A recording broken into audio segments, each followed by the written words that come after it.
নমস্কার বন্ধুরা, তোমরা সবাই কেমন আছো? সুমার রান্নাঘরে সবাইকে স্বাগত। আমি আছি তোমাদের সঙ্গে সুমা। আজকে কিন্তু মজাদার একটা রেসিপি নিয়ে চলে এসেছি তোমাদের সামনে।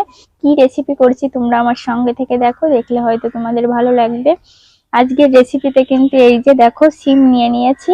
আর আমাদের এখানে জামাইকুলি সিম বলে বা ছোট সিম বলে, তোমরা কে কি বলো কমেন্টে জানাবে। আর এই সিম দিয়েই কিন্তু বিচি বের করে ভেজে তোমাদেরকে দেখাবো। আর এই ভেজে কিন্তু বাদামের মতো করেই খেতে হয়। কিভাবে করছি তোমরা সঙ্গে থেকে দেখো। এই জাতীয় যে কোনো চ্যাপ্টা সিমের বিচি দিয়েই কিন্তু এই রেসিপিটা করা যাবে। একেবারে কচি হলে কিন্তু হবে না, একটু পাকা টাইপের হতে হবে। সিমের বিচিগুলো বের করে নেব। এই সিমের বিচি ভাজা খেতে কিন্তু খুবই ভালো লাগে, তোমরা একবার বাড়িতে করে খেয়ে দেখবে। এই সিমের বিচিগুলো কিন্তু চিনেবাদামের মতোই খেতে হয়। চিনেবাদাম যেরকম আমরা ভেজে খাই, সিমের বিচিগুলোও কিন্তু ভেজে খেতে খুবই ভালো লাগে। একইভাবে সবগুলো বেছে নেব। সিমের বিচিগুলো সব বেছে নিয়েছি, উনুন ধরিয়ে নেব।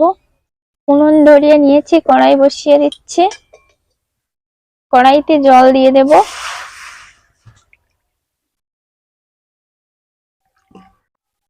আজকে কিন্তু মেঘলা মেঘলা আছে আকাশটা, আর আমি বাইরে বসেই আজকে রান্না করছি। আর এই যে দেখো জলটা আমি ফুটিয়ে নিয়েছি, সিমের বিচিগুলো দিয়ে দেব। সিমের বিচি দিয়ে দিচ্ছি। সিমের বিচি সিদ্ধ করে নিতে হবে। সামান্য একটু লবণ দিয়ে দেব।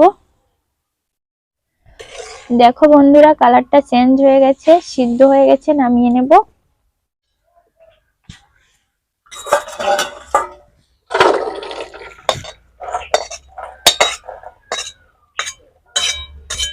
ভালো করে জল ঝরিয়ে নিতে হবে। দেখো সিমের কালারটা কিন্তু চেঞ্জ হয়ে গেছে। এই যে কড়াইতে 2 চামচের মতো তেল দিয়ে দিচ্ছি, সাদা তেল।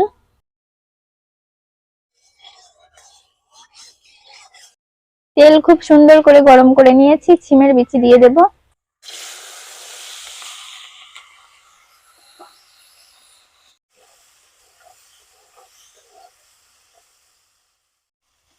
স্বাদ মতো লবণ দিয়ে দেব।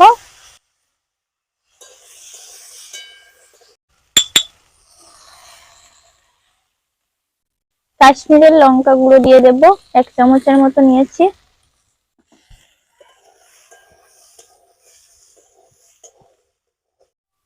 সিমের বিচির ভিতরে তোমরা লঙ্কা গুঁড়ো দিলে কিন্তু খেতে ভালো লাগবে।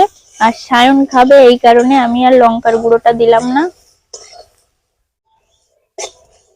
যে সকল বন্ধুরা তোমরা আমার সিমের বিচি ভাজা রেসিপিটা দেখছো, ভালো লাগলে সাবস্ক্রাইব করবে, লাইক করবে, কমেন্টে জানাবে। আর এইভাবে তোমরা বাড়িতে তৈরি করে খেয়ে দেখো, খেতে খুবই ভালো লাগে।